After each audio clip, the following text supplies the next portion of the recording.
이곳은 여름철 휴양지로 굉장히 유명한 곳이지만 사실 가을철에 꼭 와야 할 관광 명소입니다. 어딘지 궁금하시죠? 바로 양양인데요.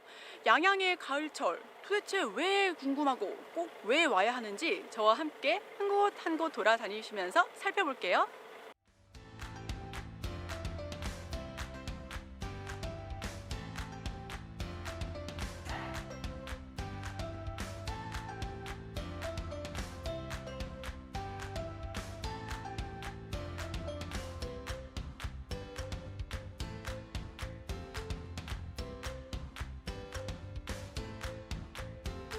이 시간 준비한 여행지는 강원도 양양입니다.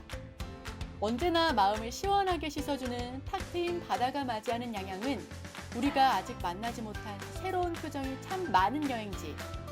아름다운 자연만이 전부라고 생각하셨다면 여러분은 아직 양양을 잘 모르는 것일지도 모릅니다. 즐거운 여행! 이 시간에는 양양의 다양한 얼굴을 만나는 여행을 떠나보려 하는데요.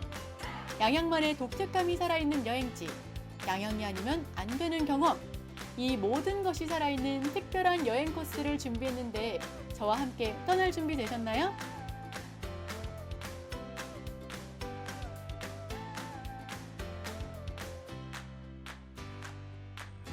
동해바다. 그 차갑고 맑은 파도가 넘실거리는 멋스러운 풍경을 배경으로 펼쳐진 바닷가.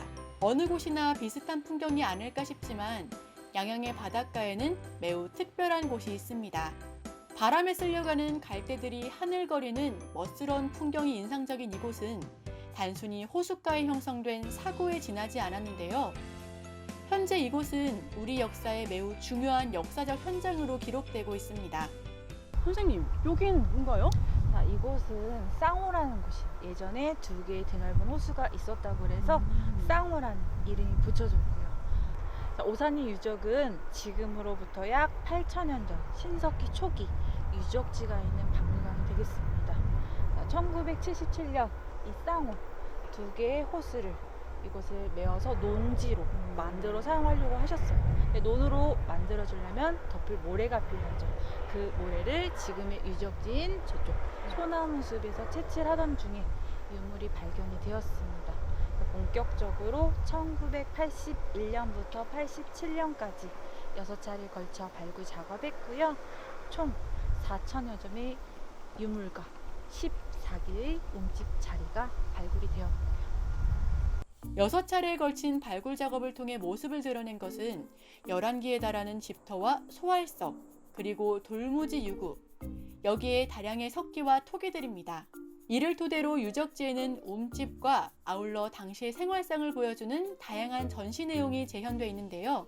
이렇게 박물관은 신석기 시대 생활상과 유물들이 전시된 전시실과 야외 체험장, 그리고 선사 유적 체험지 등으로 이루어져 있습니다. 8,000년 전 한반도의 모습이 어떠했는지, 이 땅 위를 살아가던 사람들은 어떻게 생활했는지 이곳에 오시면 모두 확인할 수 있습니다. 옆에 보면 우리 모두가 잘 알고 있는 움집이 있는데요. 선생님, 생각보다 굉장히 커요. 네, 규모가 크죠? 보시면 우리 움집은 우리 신석기인들이 생활했던 집이 되겠고요. 신석기 시대는 날씨가 따뜻해서 먹을 것이 있는 강이나 바닷가, 호수, 강 근처에다가 이런 움집을 짓고 마을을 이루고서 정착 생활을 하기 시작했어요. 그래서 보시면 움집 문이 남향으로 되어 있습니다. 지금처럼 햇빛이 잘 들도록 남향으로 만들어졌고요. 크기에 따라 작은 움집은 3명에서 4명이 살고 큰 움집은 7명에서 9명 정도가 생활했었어요. 그래서 안에 보시면 기둥을 세우고 네모나게 기둥 만들었어요. 석가래를 엮어 지붕을 덮었는데 이 지붕의 재료로는 당시엔 벼누사 짓지 않았기 때문에 볏짚은 없었고요. 아까 습지 쌍호에서 보신 갈대나 나뭇잎 등으로 지붕을 덮어줬습니다. 양양의 유적지에서 볼 수 있는 움집은 지상가옥의 형태를 보여주고 있는데요. 일정 두께로 땅을 파고 지붕을 올린 대부분의 움집과는 차별화된 모습입니다. 이곳의 신석기인들은 어로와 채집을 통해 생활한 것으로 추측되는데요. 당시 사용하던 석기가 매우 특징적이어서 우리나라의 다양하고 폭넓은 신석기 문화 연구에 중요한 단서가 된다죠. 이 밖에도 양양 유적지에서는 아주 특별한 유물들도 발굴되었으며 그 연대도 초기 신석기로 추측되고 있다는 점이 주목할 만합니다. 와, 뒤에 보이는 유적은 사람 얼굴이랑 똑같은데요. 선생님, 이게 뭔가요? 이게 사람 얼굴을 표현해 준 거고요. 보시면 두 개의 눈, 약 옆을 눌러서 코, 입, 가로 4.3cm, 세로 5cm의 흙으로 만든 사람 얼굴, 토제 인면상이라고 불러집니다. 풍요와 다산을 상징하는 주술적인 의미를 담고 있는 유물이 되겠고요. 발굴된 유물 4,000점 중에 딱 한 점만 출토가 된 유물이 되겠습니다. 또한 가장 오래된 초기 신상 중에 하나로도 확인이 되었고요. 토기는 신석기 시대를 대표하는 유물입니다. 농업은 종자나 양식으로 사용할 곡식의 저장을 필요로 했고 또한 곡식을 익혀 먹는 데도 용기가 필요했기 때문이죠. 시대별로 대표되는 토기가 있지만 토기의 무늬나 생김새에는 지역마다 다른 문화나 변화 등이 고스란히 반영돼 있다고 하는데요. 예를 들어 서해안의 경우에는 아래쪽이 뾰족하고 그릇 표면에 무늬가 많은 것이 특징이라고 합니다.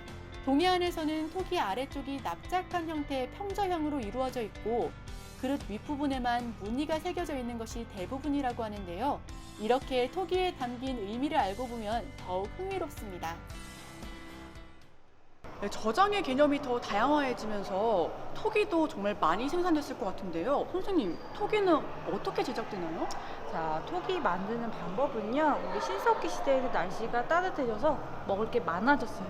수확한, 획득한 음식을 담은 그릇이 필요했었죠. 그 그릇인 흙으로 만든 그릇, 토기를 만들어 사용했고요. 만드는 방법은 먼저 가는 모래에 진흙을 섞어 반죽을 합니다. 반죽한 후에 우리 떡가래 만들듯이 길게 말아 동그랗게 층층이 쌓아 올려줘요. 토기의 틀, 형태의 모양을 만들어주죠. 그 방법을 이제 테사키라는 방법으로 많이 만들어 사용했고요. 자, 그러고 나선 지금 겉면이랑 안쪽이 매끄럽지가 않아요. 매끄럽게 가죽이나 나뭇잎으로 다져주는 작업을 해주고, 자, 그러고 나서는 토기에 무늬를 넣어줄 건데요. 무늬를 넣어줬던 이유가 당시 토기를 구울 때는 불의 온도가 높지가 않았어요. 대략 500도에서 800도씨 사이에서 구워줬어요. 높지 않았기 때문에 토기에 무늬를 새김으로써 전체적으로 잘 구워지라고 열 전도율이 높으라고 무늬를 넣어줬고요. 쉽게 생각하면 고기나 생선 구울 때 우리 칼집 넣잖아요. 그럼 더 속이 잘 익어요. 그거하고 마찬가지로 더 잘 구워지도록 무늬 넣어줬고요. 그러고 나서는 토기를 그늘에 말려줍니다. 말린 다음에 토기를 굽게 되면 더 잘 구워졌어요. 그래서 여기다 음식도 먹고 저장도 하고 이동할 수 있는 그릇, 용기가 완성이 되는 거고. 토기 종류는 저쪽에서 다시 보실 건데 민무늬 토기, 덧무늬 토기, 누름무늬 토기, 빗살무늬 토기를 보러 다시 가실게요. 네. 덧무늬 토기와 함께 신석기 하면 떠오르는 토기는 단연 빗살무늬 토기일 텐데요. 이러한 토기의 문양들은 토기를 사용할 때 미끄러지지 않고 들기 편하도록 기능성을 더한 것이라는 추측도 있습니다. 문자가 없던 시절의 생활상을 한정된 유물을 토대로 정확히 추론한다는 것은 매우 어려운 일이겠죠. 중요한 것은 토기가 지닌 시대상의 반영일 것입니다. 농업이 시작되었고 저장 용기인 토기를 구워 사용하기 시작했다는 점, 눈앞의 토기를 보며 우리가 주목해야 할 점이 아닐까요? 그런데 우리는 보통 빗살무늬 토기 많이 알고 있잖아요. 밥 먹을 땐 조금 불편했을 것 같은데 다른 토기는 없나요? 네, 토기의 종류별로 설명을 드릴게요. 네, 만들어 쓴 순서대로 설명드릴 건데 가장 먼저 사용한 토기는 민무늬 토기가 되겠습니다. 아무런 무늬가 없다고 해서 민무늬 토기라고 하고요. 이 다음 시대인 청동기 시대에는 민무늬 토기가 더 발전하게 돼요. 그래서 앞선 민무늬 토기라고 해서 이른 민무늬 토기라고 불러주고요. 그 다음에 사용한 토기는 덧무늬 토기인데요. 덧무늬 토기는 띠를 덧붙이거나 모래 가루를 덧붙였다고 해서 덧무늬 토기라고 불립니다. 그래서 크기에 따라, 재료에 따라, 무늬에 따라 다양하게 만들어 사용했고요. 저쪽 보시면 이제 구성을 설명해 드릴게요. 구성은 사람의 이가 같다고 해서 구연부, 몸과 같다고 해서 동체부, 다리와 같다고 해서 저부라고 불러주고요. 네, 그 다음에 사용한 토기는 누름무늬 토기인데요. 우리 아까 토기 제작 과정에서 토기에다 무늬를 넣어줬던 이유가 토기가 더 잘 구워지도록 무늬를 넣었어요. 그래서 토기가 더 잘 구워지도록 토기에다 동물의 뼈, 나뭇가지 혹은 사람의 손톱을 이용해서 찍어준 토기가 누른 무늬 토기가 되겠고요. 자, 우리 아까 선생님께서 잘 알고 계신 빗살무늬 토기는요. 자, 우리 뾰족하죠. 네, 우리 신석기 시대를 대표하는 토기입니다. 네. 자, 궁금한 거 혹시 없으신가요? 여기서 이게 좀 밥 먹을 때 불편하고 깎일 것 같은데요. 네. 그 이유는 우리 신석기인들은 바닷가나 호수강 근처에서 생활했기 때문에 주위에 모래가 많았어요. 바닥이 울퉁불퉁했거든요. 그래서 모래 꽂고 사용하기 편리하도록 이렇게 뾰족하게 포탄형으로 일부러. 만들어준 거예요. 그렇죠. 그래서 무늬 같은 것도 이따 자세히 보시면 점과 선으로 이루어져 있어요. 그래서 미적인 부분도 추구를 했는데 네, 자세히 보실게요. 자, 위에 보시면 비가 내립니다. 그리고 산, 토지, 흙, 그리고 물결, 강. 그래서 우리 신석기 중기 때부터는 밭농사 짓기 시작했어요. 그런 중요한 요소들을 의미 있게 무늬를 새겨줬고요. 이것도 더 시기를 구체적으로 나눠줄 수가 있는데 전체적으로 무늬가 다 들어간 건 초기, 3분의 2가 들어가면 중기, 후반부로 갈수록 무늬가 줄어듭니다. 그래서 이 다음 시대인 청동기 시대에는 무늬가 사라지는 민무늬 토기가 더 발전하게 되는 거죠. 좀 더 환경적으로 여건이 좋아지기 때문에 무늬가 사라지게 되는 거예요. 이게 무엇일까요? 이거 혹시 토기 조각인가요? 네, 맞습니다. 오. 우리 유적지에서 발굴이 된 빗살무늬 토기 조각이에요. 한번 만져보시겠어요? 제가 어떠신가요? 생각한 것보다 더 단단한데요? 단단하죠? 네. 네, 지금으로부터 약 8,000년 전에 우리 신석기인들이 사용했던 토기 조각이 되겠습니다. 이걸 만졌을 때 되게 맨들맨들하기도 하고요. 그렇다고 이게 쉽게 부러질 것 같지도 않아요. 그래서 우리가 딱 곡식 저장하거나 밥을 지어 먹을 때 편리할 것 같아요. 신석기 시대니만큼 돌로 된 유물을 빼놓을 수 없을 텐데요. 전시된 도라살과 돌도끼 등을 살펴보니 구석기 시대 유물과 비교할 때 확실히 정교해 보이죠? 도구의 다양성 면에서도 그 발전상을 뚜렷이 확인할 수 있습니다. 옆엔 다양한 돌멩이가 있는데요. 쓰임새가 굉장히 다양했을 것 같아요. 사장님, 하나하나 쓰임새가 다 다른가요? 네, 다르죠. 당시에도 이렇게 도구를 만들어 사용을 했었어요. 자, 보시면 우리 신석기 시대에는 돌을 갈아 쓴다고 해서 간석기를 이용했습니다. 이 간석기로는 이음 낚시, 도라살 쪽, 돌창, 돌칼, 돌도끼 등이 있겠고요. 이쪽을 보시면 도라살 쪽인데요.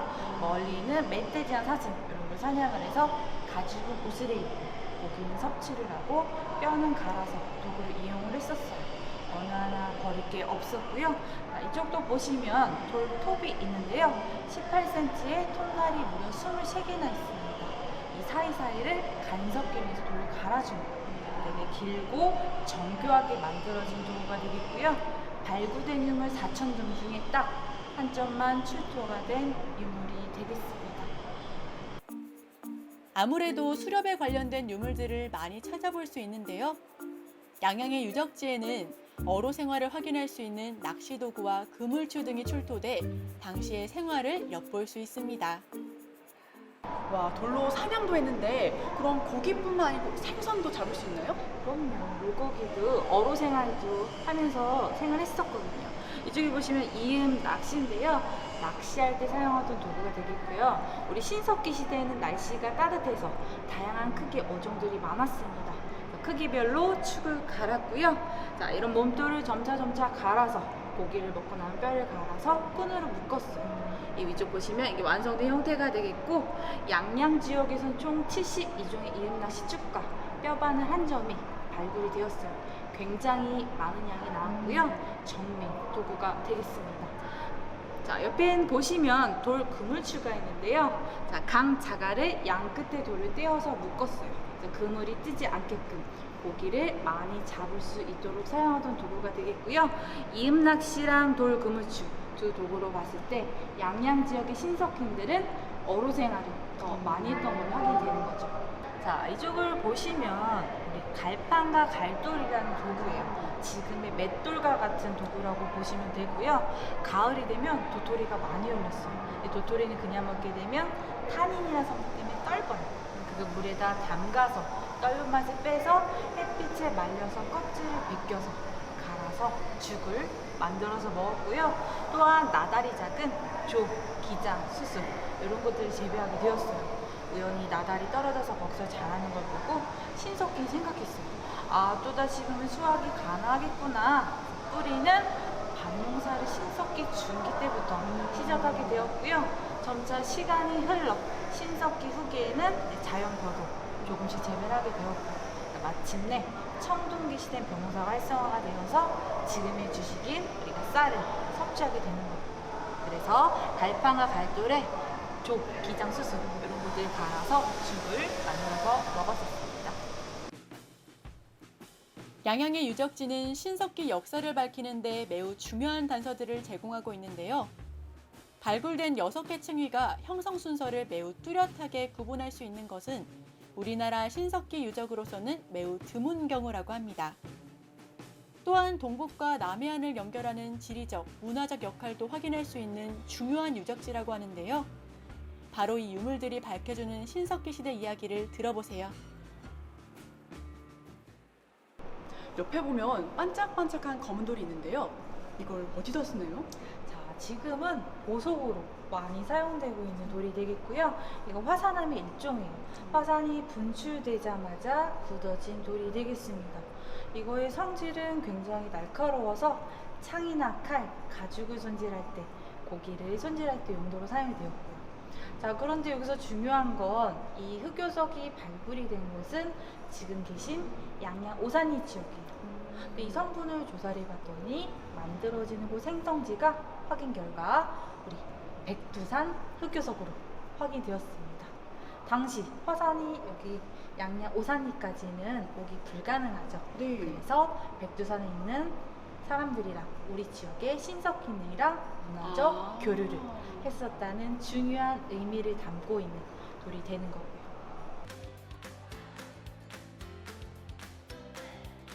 이번에는 청동기 시대로 넘어가 봅니다. 기원전 1000년경에 시작된 청동기 시대는 바로 우리 조상들의 등장이 두드러진 시대이고 고조선과 부여가 등장한 시기인 만큼 더욱 궁금해지는데요. 이 시기에는 더욱 정교해진 유물들이 눈길을 끄네요. 네, 그렇게 보니까 우리 산양 문화가 너무 궁금한데 또 다른 부분 없나요? 자, 이제 여기부터는 우리 청동기 시대 인물도 우리 유적지에서 같이 발굴이 되었어요. 자, 이제 보시게 되면 간석길이 있는데요. 우리 신석기 다음 시대인 청동기 시대에는 이제 계급사였습니다. 힘 있는 자만이 청봉을 쓸 수가 있었고 일반 사람들은 여전히 돌을 갈아 쓰는 간석길을 이용했었어요. 대신 신석기 시대에 비해 좀 더 얇고 가볍고 정교해진 간석기를 이용했습니다. 지금 이쪽에 보고 계신 게 다 간석기고요. 자, 우리 주된 도구로 청동기 시대에 사용했던 반달 돌칼도 있어요. 이거는 이제 당시엔 변호사가 활성화가 되었거든요. 청동기 시대에는요. 구멍을 뚫어 끈을 연결한 다음에 손을 껴서 벼를 베주거나 이삭을 뜯어내는 방법으로 사용을 했었던 도구가 되겠습니다. 청동기 시대는 또 토기가 더 발전하게 돼요. 그럼 토기가 어떻게 발전됐나요? 자, 청동기 시대 토기는 이제 무늬가 사라졌습니다. 우리 아까 신석기 시대에 토기에다 무늬를 넣어줬던 이유가 토기가 잘 구워지라고 했었잖아요. 그런데 토기 무늬를 넣게 되면 잘 구워진다는 장점이 있지만 반대로 깨지기 쉽다는 단점이 있어요. 그래서 청동기 시대에는 자, 무늬가 사라져서 방법이 바뀌었는데 자, 땅 속에다가 자그마한 가마를 만들어서 불의 온도를 더 높였습니다. 이거 한대가마라고 해요. 1000도씨의 온도에서 토기를 구웠고요. 반죽의 재료가 좀 달라졌는데 가는 모래에서 붉은 모래, 진흙에서 찰흙으로 바뀌었습니다. 더 오랫동안 단단하게 사용할 수 있는 무늬가 없는 민무늬 토기가 더 발전하게 된 거죠. 근데 너무 밋밋하고 심심하니까 구형부 쪽에만 살짝 구멍을 넣어주는 구멍무늬 민무늬 토기도 만들어 사용을 했어. 고대 사회를 체험을 통해 만나다. 생각만 해도 신나죠? 네, 전시 관람 외에 이렇게 특별한 체험 활동도 있다는데요. 처음에 밑그림을 먼저 그리고요. 그 다음에는 이 흙으로 된 토기로 그림을 그려볼 수 있다고 합니다. 다 완성되면요. 집으로 우편도 배송해 준다고 하니까요. 꼭 가족분들과 함께 오셔서 특별한 체험해 보시면 좋을 것 같아요. 어떤 그림을 그리는지 아무 상관없습니다. 나만의 작품 세계는 언제나 몰입도 최고. 그림을 그리는 아이들의 모습이 제법 진지해 보이죠?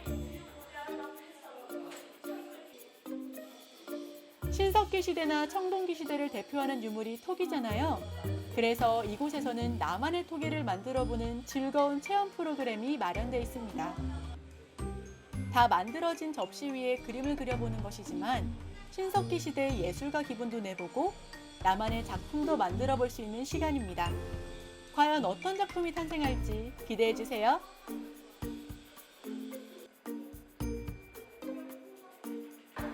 완성! 저 이렇게 그리고 나니까 옆에 친구들 체험하는 거 같이 봤거든요. 저희 엄마랑 아빠랑 동생이랑 예전에 이렇게 거닐었던 추억이 생각나서 이렇게 가족 사진 한번 그려봤습니다. 어떠세요?